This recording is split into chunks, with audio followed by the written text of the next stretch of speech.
చెప్పండి మీతో కాదు కదా మాట్లాడింది.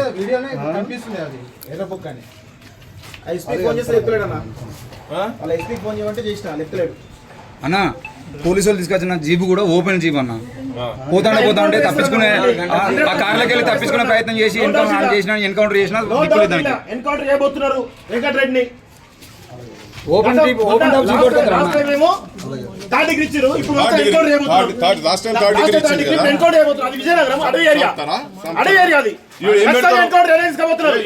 ఏం సంబంధాలు పెట్టి ఏం కథ పెడతారు కదా. ఇప్పుడు మాకు కూడా డౌట్స్ ఉన్నాయి. మా పోలీసు వాళ్ళు కూడా నోటీస్ ఇవ్వండి, 41 CRPC నోటీస్ ఇవ్వండి, తర్వాత ఇన్వెస్టిగేషన్ చూడండి అంతే. గౌరవంతో పోతేనే అది ఇష్యూ అయింది కదా తెలంగాణలో. అది ఇష్యూ అయింది. ఇప్పుడు తెలంగాణ ఇప్పుడు తెలుస్తుంది, జనంకు తెలుస్తుంది.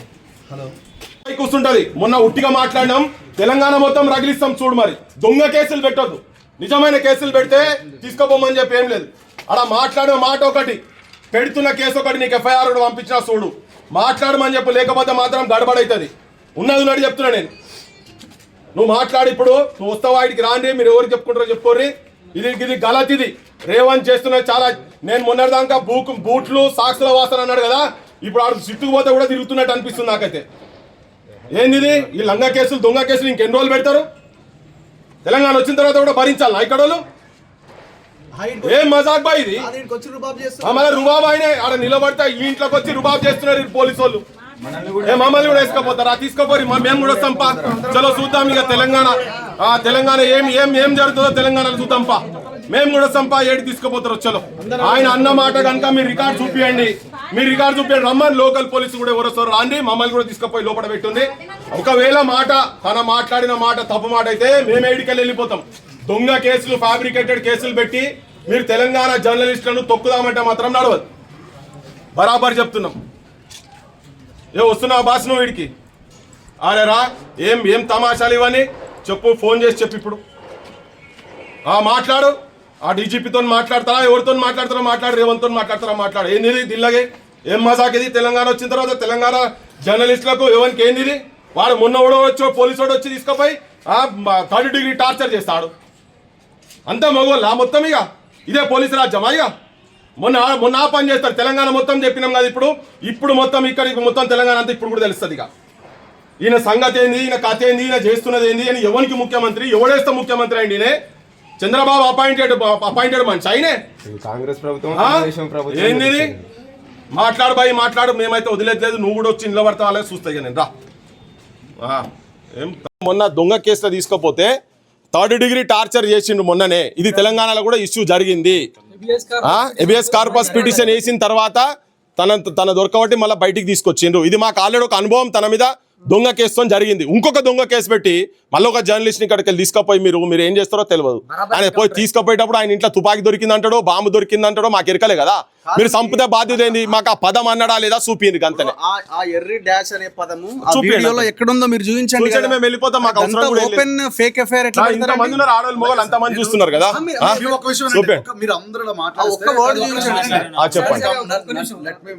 చెప్పండి. నేను వచ్చిన వెంటనే ఆయనకి ఇంట్రడ్యూస్ చేసుకున్నప్పుడు నా పేరు, నా వివరాలన్నీ చెప్పి, నమస్తే చెప్పి, యూనిఫామ్లో ID కార్డ్ చూపించి, తర్వాత ఆయనకి వీడియో చూపించి, వీడియో మీదేనా కాదా సార్, మీరు మాట్లాడిందా కాదని అడిగాను. ఆయనే మాట్లాడని చెప్తున్నారు. కాకపోతే నా వర్షన్ వేరే సార్, అందులో మీరు అర్థం చేసుకున్నది వేరే అని ఆయన చెప్పారు. ఆయన మాట్లాడింది ఏంటంటే నేను ఇంకో వేరే ఉద్దేశంతో అన్నాను సార్, నాకు కాకపోతే నా స్లాంగ్ వల్ల మీకు చెప్పకండి దయచేసి.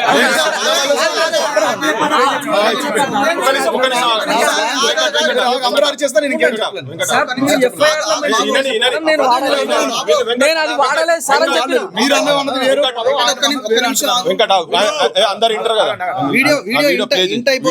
వీడియో నేను ఆ పదం వాడలే.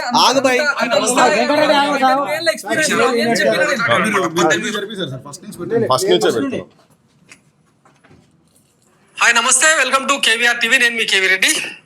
అదేదో సామెత చెప్తారు కదా, మొరటోడికి మొగలి పువ్వు ఇస్తే మలిసి ట్రోలింగ్స్ ఎట్లా చేశారంటే జైలుకు పోయింది కదా ఇంకా కొవ్వు కరుగుతుంది ఇప్పటికే 5 కేజీలు తగ్గిండు అని చెప్పి ఇట్లాంటి ట్రోలింగ్ చేసిండ్రు. మరి అవి ఆయన దృష్టికి వెళ్ళినా ఏమో తెలియదు కానీ జైల్లో ఏముంటది అబ్బా, ఇంట్లో ఉన్నట్టు ఎట్లాగో మేము ధనవంతులం అది కాదు సార్. ఫస్ట్ నుంచి ఏది నాకు వీడియో కాదు సార్. అధికారం మీ దగ్గర ఉండి ఉంటుంది కదా మరి. ఇస్తే రెడ్ బుక్ రాజ్యాంగం పేరుతో ఎట్లాంటి ఎర్రి మేషాలు ఇస్తున్నారు చూస్తున్నారు కదా. రెడ్ బుక్ రాజ్యాంగం ఏపీలోనే కాకుండా దేశం. హాయ్ నమస్తే, వెల్కమ్ టు కేవీఆర్ టీవీ. నేను మీ కేవీ రెడ్డి.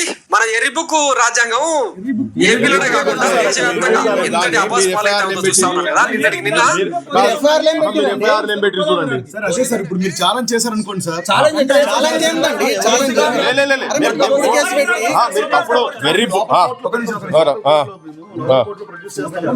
అందరం మొత్తం మీడియా ఉంది. ఎందుకు ఏమైతుంది నాకు అర్థం కాదు. వదిలేసాయి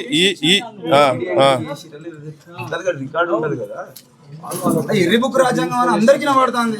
చిన్న పోరాన్ని చూపించిన ఎర్రి బుక్ రాజ్యాంగం ఒకటే నిమిషం చెప్తున్నా. ఈ పర్టికులర్ పదాన్ని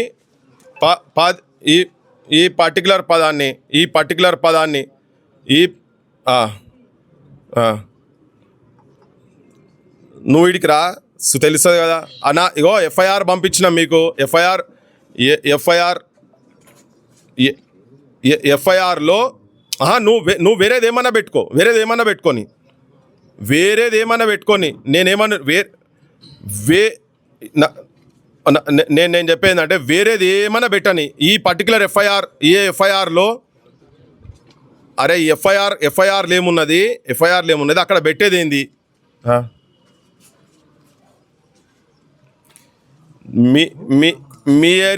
మీ ఏరియాలోనే ఉన్నది. ఇది మీ ఏరియాలోనే ఉన్నది.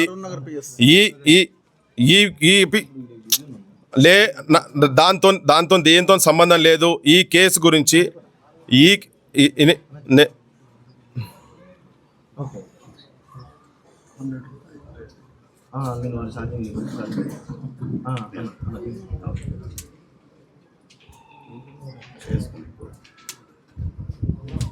జాడును సన్నురా, నేను వస్తున్నారా. ఇది కంప్లైంటే. వెరీ బుక్ అనేది కంప్లైంట్ లో వాడు ఇట్లా రాసిండు. కంప్లైంట్ అనేది వాడు ఇట్లా రాసి వాడు ఎడ్యుకేటెడా అన్ఎడ్యుకేటెడా ఎట్లా రాస్తాడు వాడు? ఇంగ్లీష్ అది రాసిండు కంప్లైంట్. ఇదే రాంగ్ సార్, ఇది రాంగ్ సార్. అంత క్లియర్ ఎర్రి పూగా ఉంది. అట్లా మాట్లాడండి సార్. వీడియో విన్నారు కదా సార్ మీరు ఇందాక. అయినా టాపిక్ మొత్తం రెడ్ బుక్ రాజ్యాంగం గురించి, వాళ్ళు చేస్తున్నారు అరాచకాల గురించి. రెడ్ బుక్ రాజ్యాంగం గురించి భారత రాజ్యాంగం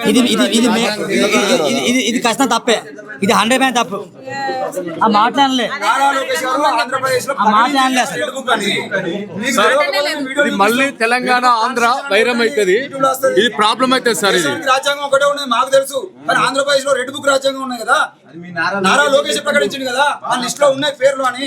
దాని తర్వాత వైఎస్ఆర్సీపీ నుండి ఆయన బుక్ ప్రకటించింది కదా. ఏం సార్ మేము చదువుకోవాలనుకుంటారా? మేము ప్రతిరోజు ఆర్టికల్ రాష్ట్రంలో